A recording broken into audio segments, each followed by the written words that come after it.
Čau visiem! Turpinam par case kombainu. Par to rotoru, ko pagājušā reizē runāju. Ir ļoti daudz informācija, kas būtu regulējams un ko viegli redz nomainīt tos kuļkurus ir. Līdz ar to ir dažādas variācijas iespējas, kā un kāpēc, kurā brīdī ko darīt.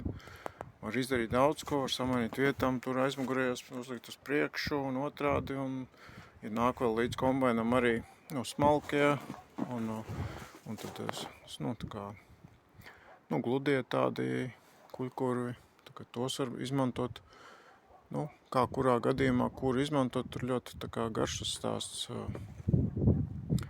Galvenā doma, ko gribēju šajā video pateikt, tas, kad ar to kuļkuru palīdzību var regulēt masas to plūsmu, kas nonāk uz kratgalda.